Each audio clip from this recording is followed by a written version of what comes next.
o'clock news starts right now. All right, it is hot out there, and with the kids out of school, summer can be a convenient time for families trying to hike or camp.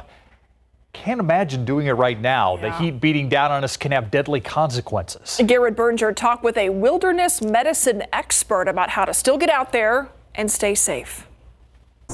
Even on the shady trails of Friedrich Wilderness Park, the heat can be oppressive. I mean, honestly, today made a real impression on me that, you really have to prepare. But help, if you need it, at least is likely to be closer at hand, unlike some bigger state or federal parks like Big Bend. But if you're 3 miles up, it takes so much effort to get a person down from there. And then once you're there, it's another hour and a half to the closest hospital. Dr. Stephen Moore is the director of UT Health San Antonio's Wilderness and Survival Medicine Fellowship. He says heat-related illness can show up quickly and escalate even faster. From signs of confusion to being very sick and dying from it, it could be half an hour. So look for early signs like feeling generally weak, cramping, racing pulse, and if someone seems confused, stop and get them medical help right away. And do what you can. You want them to expose skin, sweat, let that sweat evaporate. If you have a cold stream or cold water, something like that, get them into the cold. It's much better to stay ahead of it by avoiding the hottest parts of the day in direct sun, planning for the heat that will be there, and drinking water. Dr. Moore says a day-long hike through cooler weather might take a gallon of water, but trekking through this kind of heat, that is going to require more. So have enough water, drink to thirst, bring some salty snacks, and listen to your body. That would be my recommendation. And if you're going to hike, find somewhere cooler and shady. The hikes in direct sunlight will still be there this fall. Garrett Berger, KSAT 12 News. Well, with temperatures once again hitting triple digits, the city is opening up over 30 cooling centers to help people get out of the heat. Those locations include city libraries as well as senior and community centers. We have a full list and a map with all the locations. You can find that right now on our website at KSAT.com. All right, let's take a live look outside right now with live cam. 104 is what it says in the corner. I know 105 is the record. Did we hit it, Adam Caskey? No, we were 1 degree shy. 104, the high temperature at the airport today. 104 the high, that's a good 10 degrees above average, and of course 1 degree shy of the record, which was set just last year, 105 degrees on this day. Pleasanton topped out at 106, Cotulla, Carrizo Springs, high temperatures 108. Hondo, Kerrville 103, and current temperatures are pretty close to the highs that we've had so far. And looking at the forecast the rest of this evening, of course, very sticky, humid, and warm. By 10 o'clock, we're in the low 90s at 91 degrees, and then we'll start the day tomorrow in the upper 70s. Space station flyover visible tonight. I'll be back with the details in just a bit and talk about where our heat high is moving coming right up. Buoys along the border. Giant buoys are being placed in the Rio Grande to try to keep people from crossing into the U.S. illegally. State leaders say it's an effort to enhance surveillance and improve security. Jonathan Cotto joins us live from Eagle Pass, where those buoys are being installed as we speak. Jonathan.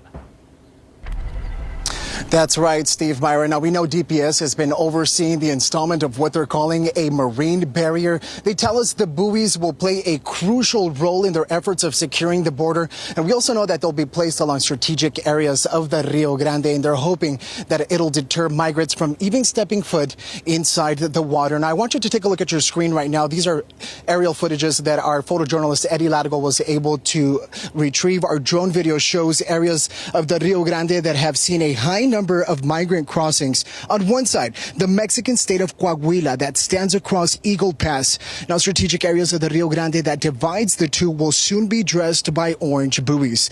The marine barrier is the state's latest effort in securing the border that has raised concerns about the potential impact on marine life and the environment. And some leadership say the buoys are nothing more than a band-aid and not a solution to the problem. Take a listen. Everyone's frustrated. Everyone's tired of this border crisis. Many people are first-generation Americans, and they want to see their grandparents in the eyes of these migrants. But it has become very chaotic, and we've had enough. So while I appreciate the governor doing something with these buoys, it is not the ultimate solution. The solution is finding a way where Republicans and Democrats can come together, and I think that's through work visas.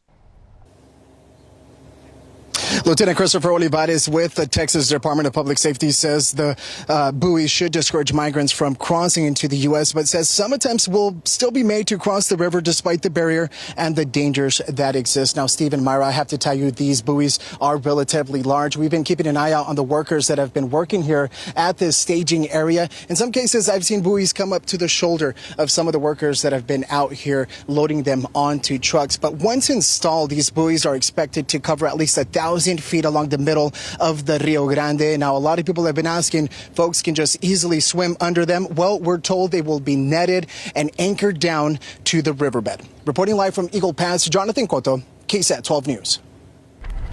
Thank you, Jonathan. The San Antonio Airport taking on human trafficking at a higher level. Previous trainings have been specifically for city employees at the airport. And now it's required for all airport workers. Courtney Friedman brings us the powerful story of a survivor who spoke during today's training session. 7 years old, I was molested at a friend's house, which that really started like a whole trail of like bad behavior. Ashley Jones was only 18 when she met her first trafficker, who originally made her believe she was in a loving relationship. We was at a corner store one night panhandling, and that's when he sold me for the first time. I did that with him for almost 10 years. Every time I tried to get away, he would abuse me mentally, physically, verbally. When she did escape, she soon fell into the hands of another trafficker. I was approached by homicide about an investigation that he was under, and I got free. It was that contact by law enforcement that made her feel like it was actually safe to leave, which is why the training session today at the San Antonio International Airport is crucial. And I've been here several times before to the airport for human trafficking training, but that was mainly for city airport employees. Now it's mandatory for all employees. That includes the airline workers, food vendors, and even rental car employees. They were taught basics like what trafficking looks like. It can be as simple as, asking somebody out on a date and then grooming them and then putting them into the sex industry. Then they learned what signs to watch for when people are traveling. A person who isn't in control of their own documents, isn't traveling with a lot of luggage, doesn't seem to know where they're headed, looks exhausted and unkempt, or isn't wearing age-appropriate clothing. Jones spent a year recovering at a center in the Hill Country and is now working full-time helping other trafficking survivors. Just letting them know, your past does not present your futures. Courtney Friedman, KSAT 12 News. She's one of the few that escaped. Now, if you think you see signs of human trafficking, call law enforcement, even if you're not sure. You can always dial 911, but you can also call trafficking experts directly at this number, 866-DHS-2. If you're a victim of trafficking, call 888-373-7888. You can also text HELP to be free or 233-733. A camera found inside of a women's restroom at a Northside business, and now police have made an arrest in that case. According to SAPD, 53-year-old Martin Aguilar was arrested after a woman found the camera behind a soap dispenser. Police say that camera sent images and video to Aguilar's phone. An SAPD spokesperson says officers are trying to find out if he might have placed other recording devices somewhere else. Arrest records did not specify the business where that camera was found. Aguilar is charged with invasive visual recording. SAPD also arresting a man for allegedly leaving his child at an intersection with no shirt or shoes on. On a day like today, police say 37-year-old Christopher Martin left his 4-year-old son at an intersection on Paula Drive. It's on the east side. Witnesses called police and told them the child was running up and down the street. The child told officers his dad dropped him and left. SAPD able to get Martin's information through Child Protective Services. Martin is charged with endangering or abandoning a child. His bond set at $25,000. Tonight, San Antonio police and Crime Stoppers asking for help finding this vehicle. Investigators say the white sedan was involved in a hit and run on July 3rd. It happened around 7 a.m. in the 800 block of Lock Hill Selma on the north side. Officers say the driver slammed on the brakes, causing a motorcyclist to hit the back of the car. That motorcyclist was seriously injured, but the driver did not stick around. Crime Stoppers also asking for your help in finding this person. According to SAPD, this man robbed a Dollar General with a gun. It happened on June 5th in the 8100 block of Callahan Road. Officers say the suspect put a can of dog food in his backpack and then tried to leave. The manager confronted the man. That's when police say he pointed a handgun at that manager. If you have any information on either of these incidents, call Crime Stoppers 210-224-STOP. Prime Day deals are still happening on Amazon. You got a few hours left. And today we got a behind the scenes look inside a local Amazon fulfillment center to show you what it takes to get all those orders out to doorsteps. At the center in Von Army, around 50,000 packages are processed a day. But during Prime Days, that number goes up to around 80,000. The economic impact not just felt internationally, but right here at home, with the center hiring more drivers to get out on the roads. For us to ensure that we get those packages out and meet our customer promise, we have to hire more people. So we bring more people for both internally again and our drivers. We're going to have at least 500 cars, trailers on the road today. And Prime Day deals wrap up tonight at midnight. Check out TransGuide right now on this very hot Wednesday, and we're going just south of downtown. This is I-35 at San Marcos, and you can see traffic moving very slowly in both directions, but it is moving. Didn't see any Amazon trucks in that view, though. No. Still ahead here on the news at 6, the need for blood has gone up since the 4th of July holiday. Coming up, meet a little girl who has helped save hundreds of lives with blood donations and find out how you can make a difference, too.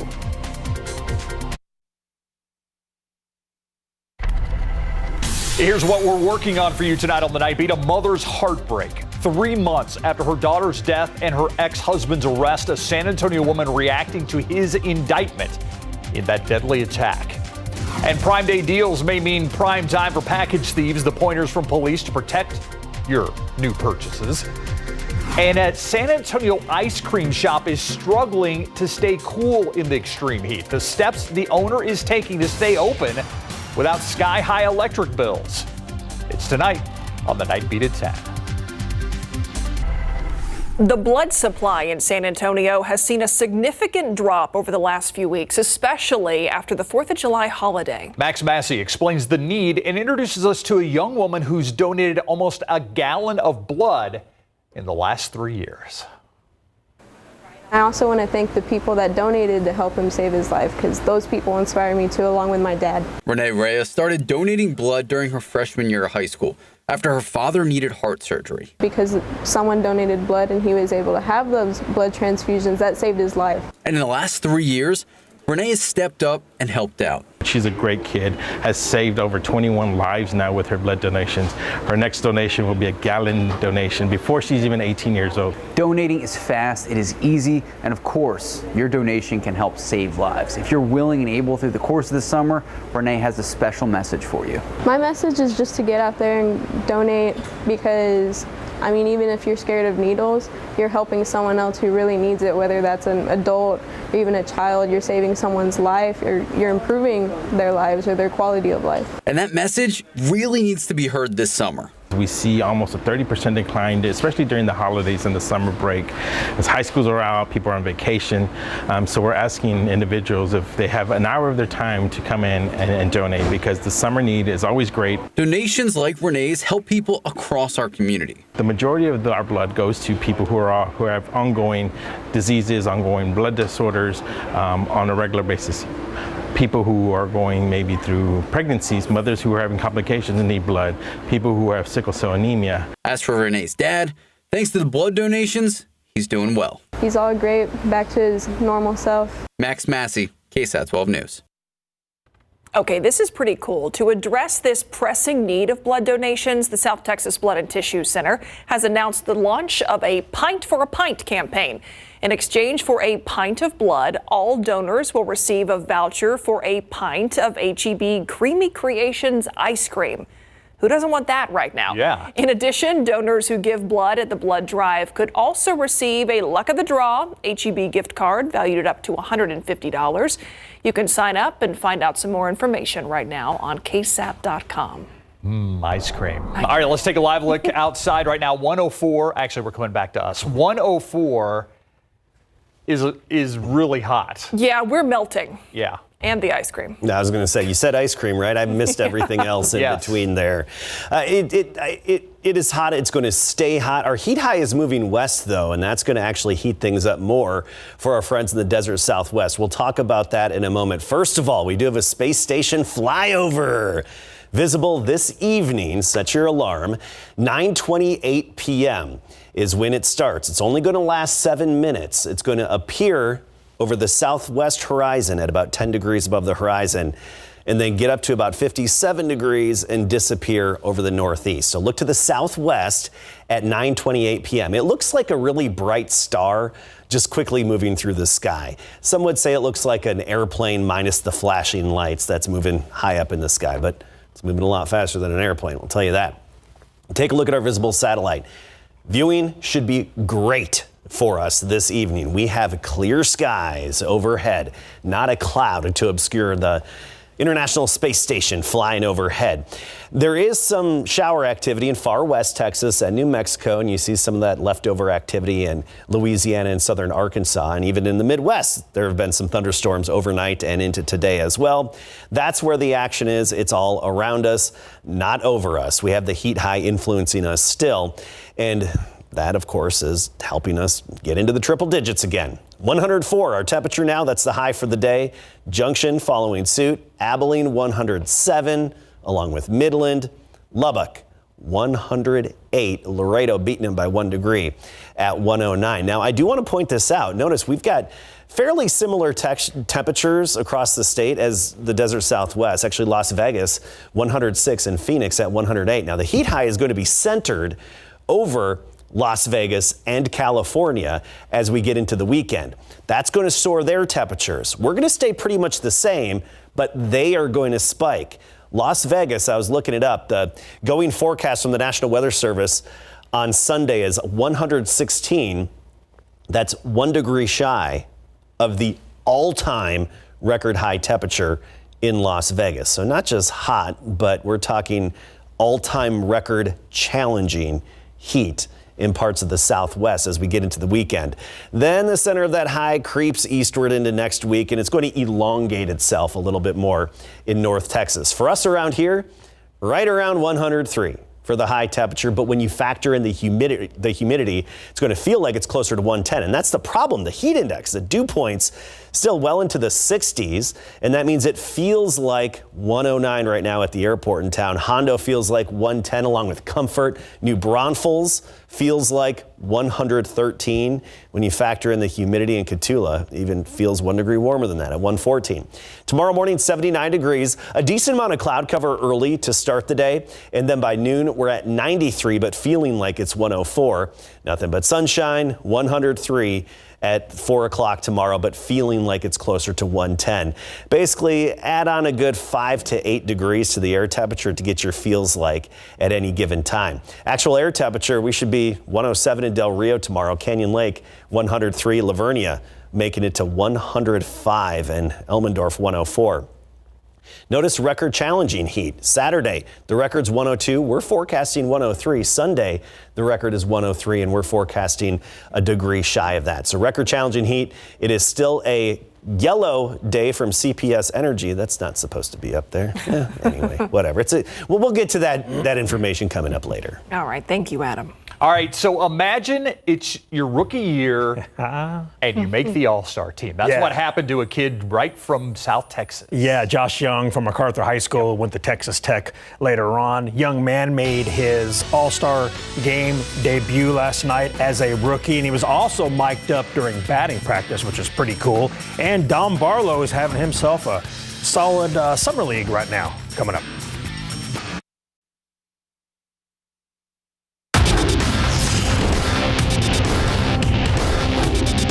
Batting eighth and playing third base from the Texas Rangers, Josh Young. How cool is that? MacArthur grad Josh Young made his MLB All-Star Game debut last night in Big Board Sports. Spurs center Dominic Barlow is having himself a very solid summer on the basketball court. Last night in the Spurs' 96-85 win against the Wizards, he scored 20 points to go with 7 rebounds and 1 steal, but 7 of those points coming in the first quarter. After 3 games in Vegas, he's averaging 16.3 points and 7.3 rebounds per contest. His teammates are seeing a difference in Dom this year compared to last. He's took another step, from last year to this year. It's just he looks more confident. He looks more confident, and he's just playing loose, and he looks great. Yes. I call him Marcus Aldridge a little bit. He get to the mid-range, man.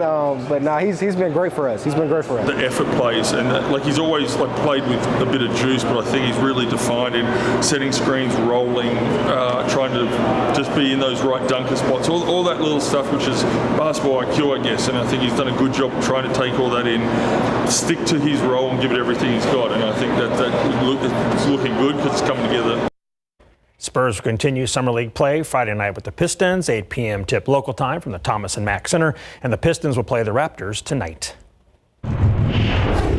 The National League beat the American League 3-2 last night in the MLB All-Star Game to end a 9-game losing streak to the AL. And Texas Rangers third baseman Josh Young started, and he went 0 for 2 in his All-Star Game debut. He flew out to center field in the bottom of the 3rd inning and grounded out the 3rd in the bottom of the 5th. The Mack High School alum is just 25 years old and having a tremendous rookie campaign. The Rangers have mic'd him up during batting practice to give fans some extra access to Young. Who's in our group? Me, you, Simi. Are we in group 1? Yeah. I know, that's why I was wondering if Adults was going to hit too, but he probably got all of his swings out yesterday. You got mic'd up again, huh? Yeah. I didn't win the golden mic like he did last night. When they gave me the mic, I got so nervous. I'm a little too lackadaisical right now. Might not go very well. I might swing. That's what we were saying. We pray we're not going to swing. There's like a high probability I'll swing at this. Funny how everybody has the same reaction. My swing.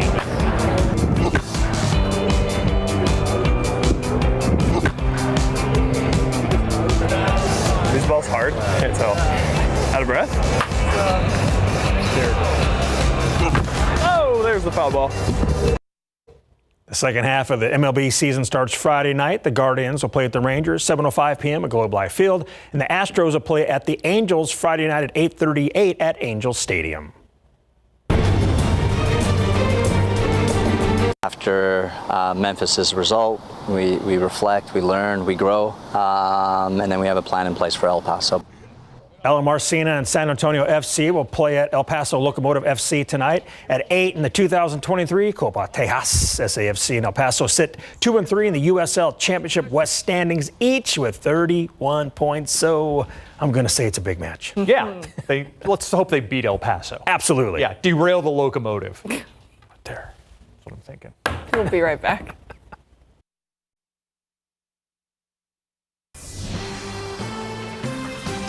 What a difference 1 year makes. New data from the federal government today showed that inflation continued to ease last month. But economists caution there's more work to do. Karen Kafa joins us live from Washington to break down the latest numbers. Karen. Yeah, Stephen Myra, last year at this time, we were talking about inflation levels at 4-decade highs. Well, today's report came in at 3%. That is the lowest we have seen in more than 2 years. A cool down to start the summer months. I think consumers might be breathing something akin to a sigh of relief because the worst of inflation behind. For the 12th consecutive month, U.S. inflation slowed in June, according to the Consumer Price Index reading released by the Bureau of Labor Statistics Wednesday. Overall, consumer prices increased 3% year over year, the government said, far from a peak of 9.1% last June when prices climbed at their fastest annual rate since November 1981. So this isn't a much better place, but it's not yet to the promised land of where we want to be. We still see some elevated prices for things that are important. It's good news for consumers at the grocery store, with overall food prices continuing to moderate and the index for meat, poultry, fish, and eggs falling in June. Energy prices fell. Gasoline prices are down 26% from last year. Airfares dropped too. But shelter costs remain stubbornly high, and the Bureau of Labor Statistics said that accounted for the bulk of the June increase. The overall number also good news for the Federal Reserve. The jobs report released by the Labor Department last Friday showed a strong strong but slowing U.S. labor market. The Fed rolled out 10 consecutive rate hikes prior to last month's meeting in an effort to tame inflation. The central bank is expected to raise rates again at the end of the month. So some good news there for things like summer travel. You've got gasoline, airfare pulling back, but overall inflation still a little bit higher than where the Federal Reserve would prefer it sit. Their target inflation rate is 2%. Stephen, Myra? So, Karen, in the next couple of weeks, a lot of people doing back to school shopping. So in this report, what can we take away for key items in terms of that? Well, Myra, the big back-to-school shopping season has been marked by inflation for 2 years now, and this summer will be no different, easing back a little bit, but still higher prices for consumers to deal with. A survey by the National Retail Federation found that 80% of consumers were already planning for prices to be higher, so they're doing things like looking for deals and also looking for sales throughout the summer as they start to purchase their back-to-school items. Two areas where they will find prices a little bit sticky: girls and boys apparel, those prices are up year over year, and also stationery supplies. They're up 10% year over year. So think about all those pens, pencils, folders that kids take back to school. That's going to add up a little bit more this year, Myra. Yeah, those are necessities. All right, one more question before we let you go, Karen. As the overall number comes down in relation to inflation, which areas of the economy still have stubborn levels? Well, Steve, shelter seems to be the big one. And this is something that's a little bit tricky for the Federal Reserve. So they made those interest rate hikes in an effort to slow down spending. And one of those areas was in the hot housing market. In doing so, a lot of home buyers who might have moved somewhere else, they ended up staying in their homes so they wouldn't have to get another mortgage, renegotiate another mortgage, and that kept supply tight. And of course, when you have the same demand, tight supply, prices stay high. So that's one area. But the good news is that in this report, that is probably the only thing that the Fed might look at and say, this is still a little bit sticky. What can we do here? Everything else looking as though it is going according to plan for the Fed to make that soft landing for the U.S. economy, Steve. All right, Karen Kafa live from Washington for us this evening. Thank you. 3 people dead, 14 others injured after a bus crash in Illinois. State police say a Greyhound bus hit 3 tractor trailers early this morning on I-70. According to police, the tractor trailers were all parked along an exit ramp on the interstate. All the people killed were passengers on that bus. No one inside those vehicles were injured. A congressional investigation has found that some of the largest tax prep companies spent years sharing Americans' financial data with tech giants. The report details how TaxSlayer, H&R Block, and TaxAct allegedly gave out sensitive information to Meta and Google without consent. That's a potential violation of federal law. According to the report, the companies allegedly shared details about filing status, adjusted gross income, and the size of tax refunds. The companies told lawmakers the data had been scrambled to help protect privacy. In a statement, H&R Block said it takes client privacy very seriously. The lawmakers recommended the Treasury and Justice Departments investigate. Ukrainian President Volodymyr Zelensky leaves the NATO summit in Lithuania without an invitation to join NATO. But he is still calling that 2-day summit a victory for his country. Laura Aguirre has more as that summit wraps up. All our allies agreed Ukraine's future lies in NATO. The promise of future NATO membership for Ukraine, but no invitation yet. Ukrainian delegation is bringing home significant security victory for the Ukraine, for our country, for our people, for our children.